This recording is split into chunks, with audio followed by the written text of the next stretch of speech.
Bismillahirrahmanirrahim. Assalamualaikum warahmatullahi wabarakatuh. Sahabat yang beriman dimanapun berada, semoga kita selalu dalam lindungan Allah Subhanahu wa Ta'ala. Bismillahirrahmanirrahim. Allahumma salli ala Sayyidina Muhammad wa ala ali Sayyidina Muhammad. Segala puji bagi Allah Subhanahu wa Ta'ala, Rabb semesta alam. Salawat dan salam kepada Nabi kita, Nabi Muhammad sallallahu alaihi wasallam, keluarganya, para sahabat-sahabatnya, dan orang-orang yang mengikuti mereka hingga akhir zaman.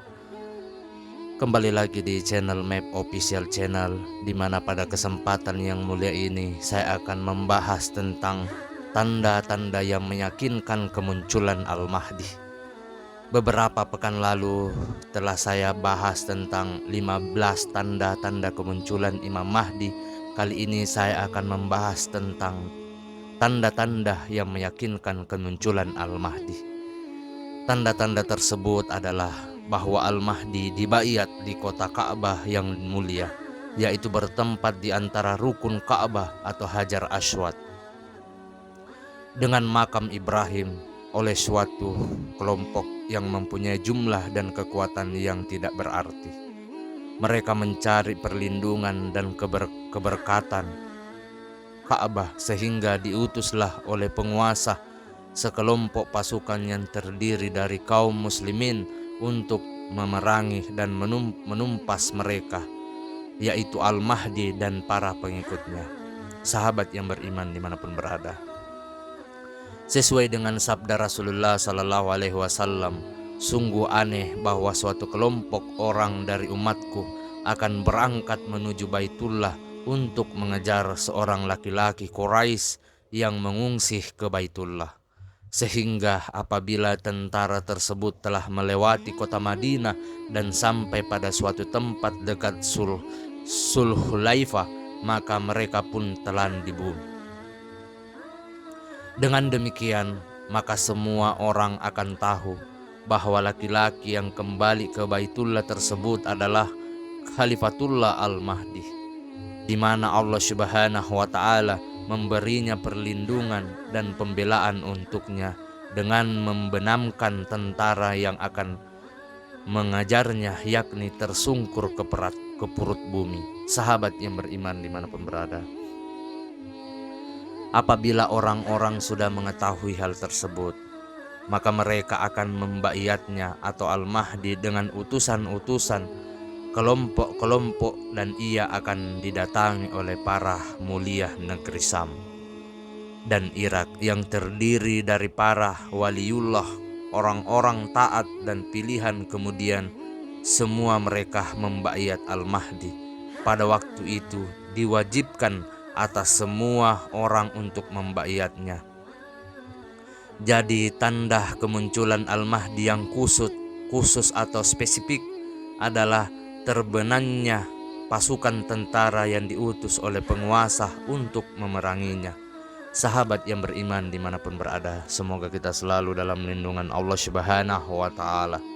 Sebelum kita menutup pembahasan mengenai masalah ini, sebaiknya kita mengetahui beberapa hal khusus dari tanda-tanda kemunculan Al-Mahdi dan pembaiatannya.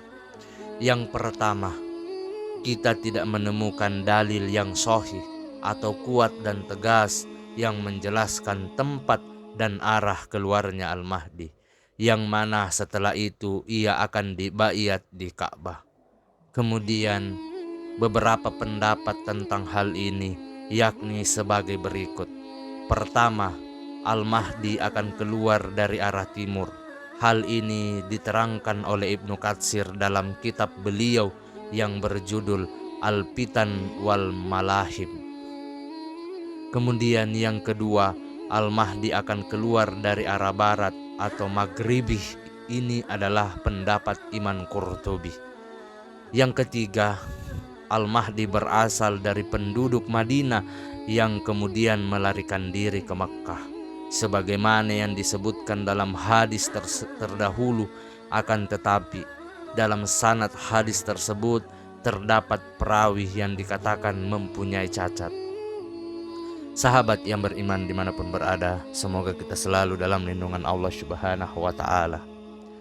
Kesimpulannya adalah bahwa sebenarnya mungkin saja akan adanya pernyataan hadis Nabi Shallallahu Alaihi Wasallam yang sahih yang menerangkan dengan jelas tempat keluarnya Al-Mahdi, seperti teks-teks hadis dengan ciri-ciri dan tanda-tanda munculnya. Akan tetapi Allah Subhanahu wa Ta'ala berkehendak untuk merahasiakan kepada manusia tempat keluar dan tempat asalnya guna sebuah maksud yang lebih jauh tujuan dan jangkauannya, yaitu untuk melindungi tempat atau negeri tempat keluarnya Al-Mahdi, baik dari timur ataupun di barat, dari niat jahat musuh-musuh yang selalu berusaha melakukan tipu daya dan melepaskan kemarahan mereka apabila mengetahui dengan jelas tempat keluarnya Al-Mahdi dari pernyataan hadis Rasulullah Sallallahu Alaihi Wasallam yang sahih. Sahabat yang beriman dimanapun berada. Kemudian yang kedua, banyak riwayat hadis Rasulullah Sallallahu Alaihi Wasallam yang menjelaskan keadaan pasukan yang terbenam ke perut bumi tersebut, yaitu bahwa ketika pasukan tersebut berusaha terus berjalan untuk mengejar Al-Mahdi, maka tiba-tiba pasukan bagian tengah telah terbenam ke dalam bumi dan tidak dapat dilihat lagi oleh pasukan bagian belakang serta tidak meninggalkan bekas apa-apa.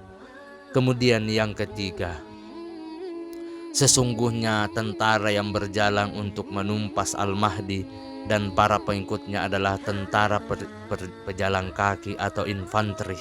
Hal ini merupakan suatu dalil bahwa perang sekutu internasional Armageddon yang mendahului kemunculan Al-Mahdi adalah sebuah perang dahsyat yang akan menghancurkan sebagian besar senjata-senjata strategis seperti peluru-peluru kendali dan pesawat terbang. Kemudian yang keempat, sesungguhnya pembenaman tentara tersebut ke perut bumi adalah merupakan suatu balasan dan azab dari Allah Subhanahu wa Ta'ala, walaupun keterangan hadis yang selalu membedakan antara mustafsir atau orang yang berangkat dengan sengaja berniat untuk memerangi Al-Mahdi dan majbur, orang-orang yang dipaksa untuk memerangi Al-Mahdi. Sahabat yang beriman dimanapun berada, dan Ibnu Sabil, para musafir yang kebetulan berada di tempat mana tentara tersebut dimenangkan. Kemudian kelanjutan hadis Rasulullah Sallallahu Alaihi Wasallam tersebut menerangkan bahwa semua orang yang terbenam itu akan dibangkitkan sesuai dengan niat mereka masing-masing. Akan tetapi kita memperingatkan dan berlindung kepada Allah Subhanahu wa Ta'ala agar tidak menjadi anggota dari pasukan yang malang di dalam bumi tersebut.